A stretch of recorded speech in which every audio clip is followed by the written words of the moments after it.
বিশ্ব Bangla convention centre. এখানে যে আমরা আসি একমাত্র কাজেই আসি, ইভেন্টে আসি, ভেতরে যাই, ইভেন্ট করি, ইন্টারাকশান হয়, খাওয়া দাওয়া হয়, কাজ শেষ হলে আমরা যে যার মতো বাড়ি চলে যাই। কিন্তু বাইরেটা যে এতটাই সুন্দর, এত পরিচ্ছন্ন, এত সুদৃশ্য, এটা কিন্তু কখনোই ঠিকভাবে না দেখার চেষ্টা করিনি, কথাটা মাথায়ও আসেনি। আজকে ওয়েদারটা যেহেতু ভালো, যদিও প্রচণ্ড গরম গ্রীষ্মকাল, কিন্তু অতটা হিট আজকে নেই। সেই জন্য মনে হলো একটু দেখি, বাইরেটা ঘুরে দেখি, আর হাতে একটু সময়ও আছে আজকে। সেগুলো দেখি। আমি আপনাদের সবাইকে দেখাচ্ছি বিশ্ববাংলা কনভেনশন সেন্টারের বাইরেটা কত সুবৃহৎ এবং কত সুন্দর, মানে অসম্ভব সুন্দর গাছে সবুজ সবুজ দেখি। এখানে একটা ছোট্ট পন্ডের মতো আছে, একটা মানে জলোচ্ছ্বাস এটাকে বলতে পারি না, একটা একটা ছোট্ট ফুলের মতো, লেকের মতো, ভীষণ সুন্দর দেখাচ্ছে। আর পেছনে বিশ্ববাংলার গেটটা, যেটা ভীষণ রোম্যান্টিক একটা দেখতে লাগে। তো এখানে দাঁড়ালে কিন্তু মনটা আপনার ভরে যায়। তখন আপনার মনে হবে এখানে প্রায়ই আসি, মাঝে মাঝে আসি এবং শান্তিতে একটু সময় অতিবাহিত করি। কারণ এখানে সত্যি পলিউশন নেই, শব্দ নেই, মানুষের এই যে একটা কোলাহল, আমরা যে সারাক্ষণ দোকান, বাজার, রাস্তাঘাট, ট্রামে, বাসে, অটোতে, রিক্সায় সারাক্ষণ আমরা শব্দ পাই, একটা করবো, এখানে তো সেই জিনিসটা নেই। তার ফলে সত্যি আমার নিজের পার্সোনালি ভীষণ সুন্দর লাগছে, মানে মনে হচ্ছে মনটা যেমন কোথাও একটা অন্য জায়গায় চলে গেছে। তারপরে আজকে এরকম মেঘের ঘনঘটা আকাশে অসম্ভব একটা সুন্দর, মানে একটা মাধুর্যময় একটা পরিবেশ সৃষ্টি হয়েছে বলা যেতে পারে। আর এই যে এন্ট্রান্সটা বিশ্ববাংলা, এটা কিন্তু চমৎকার, এটা খুব মানে খুব সুন্দর একটা স্ট্রাকচার, তাই একটু মানে অন্য রকম।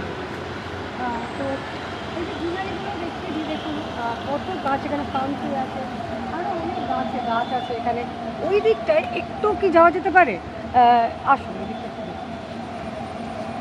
এখানে এই যে পাথরগুলো, হোয়াইট স্টোনসগুলো আছে বলে নিচটা খুব সুন্দর লাগছে। এই গাছের গোড়ায় পাথর থাকলে দেখতে আরও বেশি ভালো লাগে। ওদিকে আমি দেখতে পাচ্ছি ওখানে বোগেনভেলিয়া আছে, সাদা বোগেনভেলিয়া। এখানে দেখুন কি সুন্দর কচি সবুজের একটা একটা এই যে একটা রং, এই যে লাইট গ্রিন যেটাকে বলে কচি কলা পাতা, এক্স্যাক্টলি কচি কলা পাতা। আর ওইটা কিন্তু বটল গ্রিন। ওই যে পাম ট্রিগুলো দেখা যাচ্ছে, ওটা কিন্তু টোটালি বটল গ্রিনই বলা যেতে পারে। আর এই যে পাতা বাহারটা দেখা যাচ্ছে, এটা আমার বাড়িতেও আছে, ভীষণ সুন্দর লাগে ওই পাতা বাহারটা, ঝিরি ঝিরি ঝিরি ঝিরি পাতা, খুব বুশ হয়ে যায় ওগুলো। আর এখান থেকে দেখুন ওখানে দিশা আই হসপিটাল দেখা যাচ্ছে।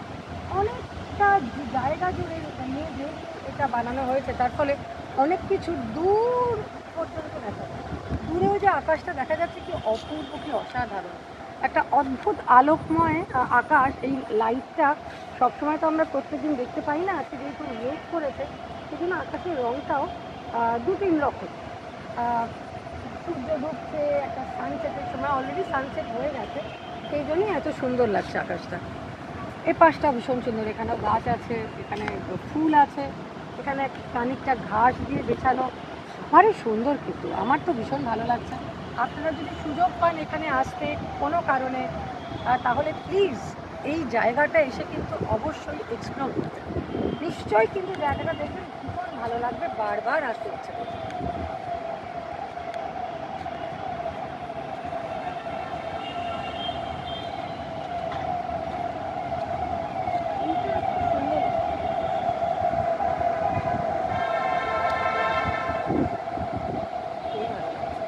আমার তো জলটা ভীষণ ভালো লাগছে, এটাকে ঠিক একটা ছোট্ট মনে হচ্ছে ফুল, জল খুবই কম যদিও, খুবই সুন্দর। আমার তো যেতেই ইচ্ছে করছে না এখান থেকে, এত ভালো লাগছে। আর সুন্দর একটা ফুরফুরে হাওয়াও দিচ্ছে আজকে, অতটা যেহেতু গরম, হিটটা আজকে কম সেজন্য।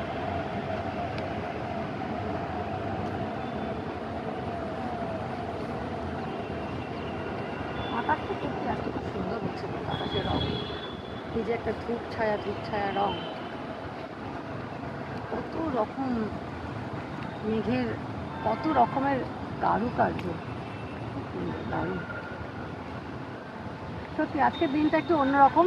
এই গ্রীষ্মের প্রতিটা দিনের থেকে আজকের দিনটা সত্যি অনেকটাই আলাদা, অনেকটাই আলাদা। আর যেহেতু ওই পাশের আকাশের রঙটা একদমই আলাদা, সূর্য ডুবেছে, সানসেট হয়েছে, তাই সাদা, হলুদ, অরেঞ্জ, গ্রে, হালকা সবুজ আর নীল, এই এতগুলো কম্বিনেশন নিয়ে আকাশের রঙটা ভারী সুন্দর লাগছে। তবে ইচ্ছে ছিল যদি রেনবো দেখা যেত, আজকাল তো রামধনু দেখাই যায় না। আজকে যদিও সকালবেলায় বৃষ্টি হয়েছে, রোদ্দুর উঠেছে, কিন্তু রামধনু দেখতে পেলাম না।